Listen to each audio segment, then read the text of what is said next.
In this video, we're going to talk about what the difference is between being proactive and being reactive is. And this is a huge topic for me. I think that too many men out there today are really reactive when it comes to meeting women, really reactive when it comes to building their confidence, and it just doesn't work. It actually can set you back. It can make you worse than when you started.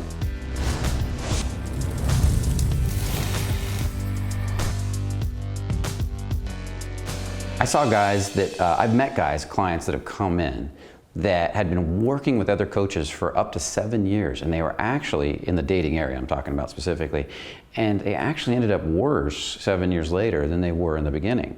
And this had a lot to do with the fact that nobody was dealing with their reactive nature when they were working with them. See, they had a really reactive nature to everything, and in that, every time they tried to learn something new, they get more reactive, and it was a perpetual, never-ending cycle that perpetually made them worse and worse and worse. And without dealing with that, it was hard to get them to understand what true confidence is. So let's break that down for a minute. What is confidence, and why is being proactive so important, and what does it look like, and what does all this mean that Brian's talking about right now? Well, proactive is the ability to be in alignment with, comfortable with, actually enjoying riding the waves of tension. See, tension is everywhere in life. We can't get away from it. Tension is part of life. We learn through the application of tension. You can't get away from that. Now, I've talked about this before, but picture planting a seed in the ground. The seed has to break through the shell, it has to dig roots, and then it has to grow upwards through the dirt to break the surface to grow into a tree. And then it has to go through seasons, and it goes through a lot of periods of tension and stress, which actually makes it into what it is. This is the same as building your body in the gym. If I go to the gym and I want to lift weights, or I want to build muscles, I have to lift weights. There's no way to get around that.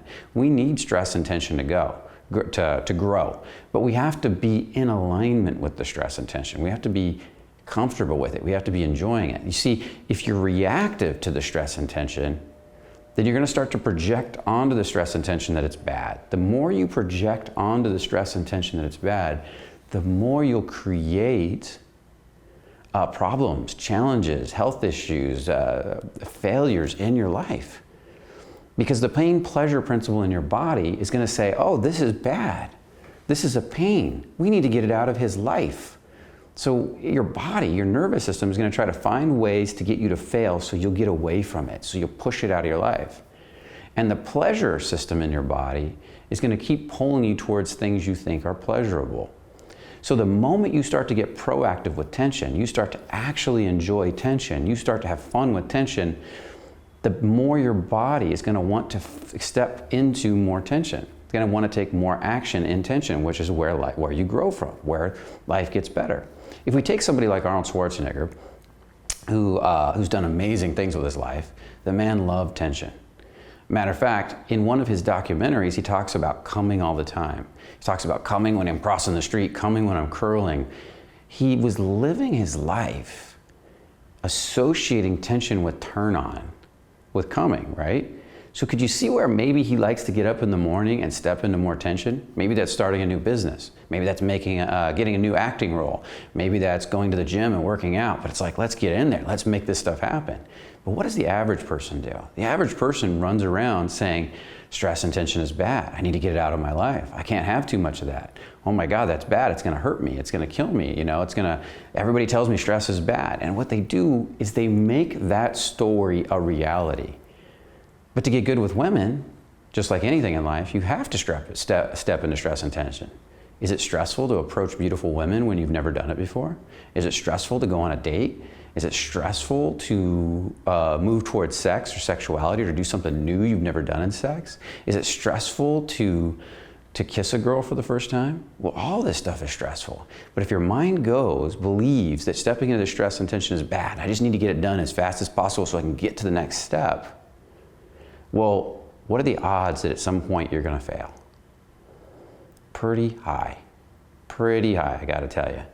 So, starting to change your relationship to stress and tension is essential, like Arnold Schwarzenegger. like Richard Branson, like any successful self-made man in the world. Go out there and look at them. Look at all the self-made men in the world. And look how they love to step into tension. They love to play with it, to dance with it, to move through it, to have fun with it. It's part of who they are and why they grew so big in life. It's something I wish I had found out when I was younger, because through the majority of my life, I was also trying to get rid of the stress and tension. And all it did was make me sicker, broker, and more depressed. It was only once I figured this out that I started becoming a little bit more proactive each day that all that started to change and turn around. Now, you can't turn it around overnight, just like going to the gym. I want to give this warning. You can't become massively proactive overnight. At least most people can't. If you can only lift a 45-pound bar at the gym, the 45-pound Olympic bar doing a bench press, and you try to throw on two 45-pound plates, 135 pounds and bench press that, you're probably going to get hurt. It's not going to turn out very well, to be honest. You have to build your way up.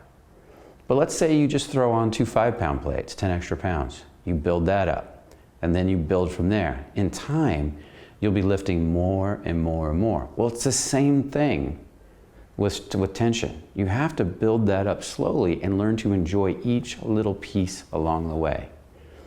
And then you got to remember there's low tension and high tension. Some people are good at one but not the other.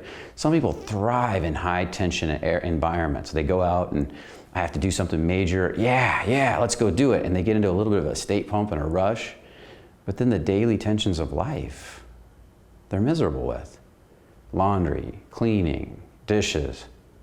And some people are the other way around, super organized, super detailed, but you ask them to do anything big outside their comfort zone, they freak out.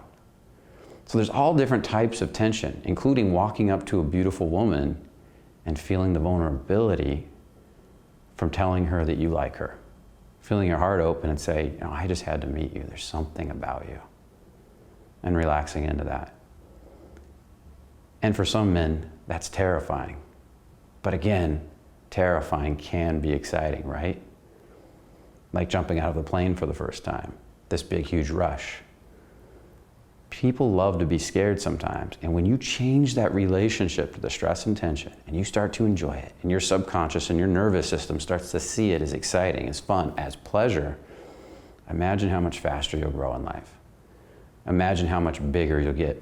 Imagine how many more adventures you'll have. Imagine how many more women you'll meet, because they might feel you being nervous, but you're loving every minute of it. And that has a whole different effect. So with that said, I hope you're understanding now the difference between a proactive nature to tension and a reactive nature. And you can slowly start transitioning from the reactive nature into more and more areas in your life to a proactive nature, and building more and more proactivity everywhere in life.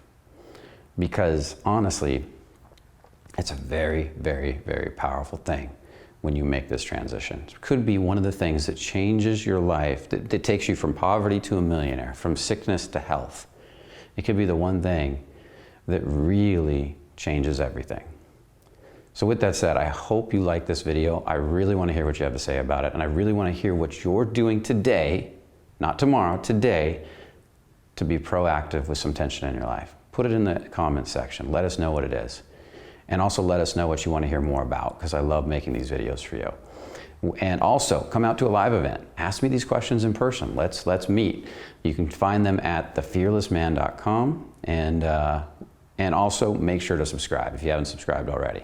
And with all that said, remember, only the confident really live. I'll see you in the next video.